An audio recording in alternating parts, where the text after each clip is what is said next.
study is One second. the next experiment that we are going to study is measurement of angle using sine bar. As you know, there are different methods for measuring the angle. The basic method was using the protractor. Here we are going to use the sine bar principle. That is where you are going to measure the angle of a specimen having a tapered cross section. Here the tapered cross section is a block which is rectangular in cross section. The first thing that you are going to measure is, first you are going to place the sine bar on the surface plate. Then you are going to measure the distance between roller centers of the sine bar. The distance between two roller centers that needs to be measured. Next, the axial length of the tapered specimen under test will be measured using vernier caliper. First you are going to measure the distance between two roller centers, and then you are going to measure the length of the tapered specimen. Now the dial gauge is fixed on its stand, and note down the least count of it. Here you can use the lever type dial gauge or the plunger type dial gauge. The least count is 0.01 mm. Now you are going to bring the end of the dial gauge on the lower end or on the upper end of the specimen. That is, the dial indicator reading on the left hand side, which is on the higher end, is H1, and the dial indicator reading on the right side, which is on the lower end, is H2. Now we are going to see how the dial indicator reading is going to get changed from higher end to the lower end.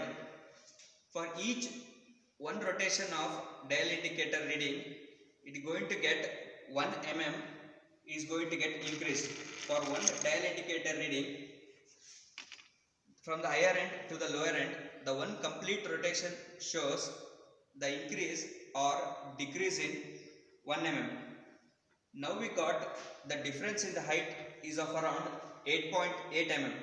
The difference in height between the higher end H1 and the lower end H2 is 8.8 mm.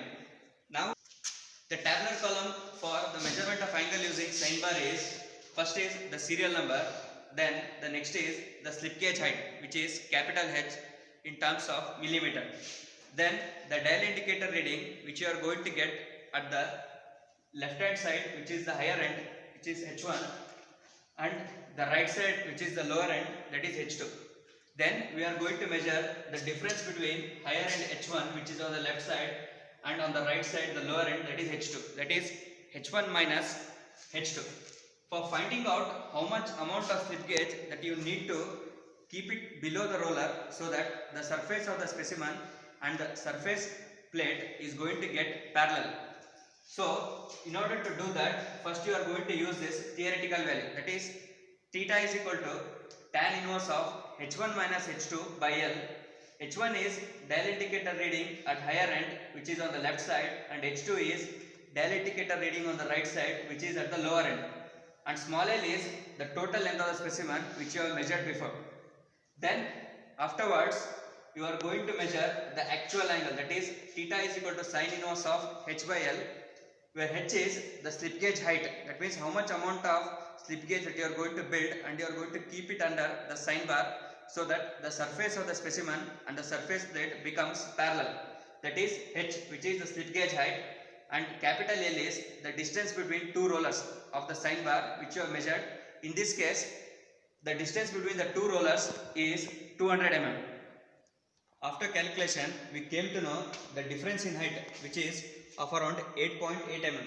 For building to that end, we are going to use the three types of slip gauges, which is from the M112 set. That is M metric, and 112 number of pieces are there. So for building that height, we took 7.5 mm, 11 mm and 1.20 mm, and we are going to keep that slip gauge on below the sine bar so that the surface of the sine bar becomes parallel with the surface of the specimen.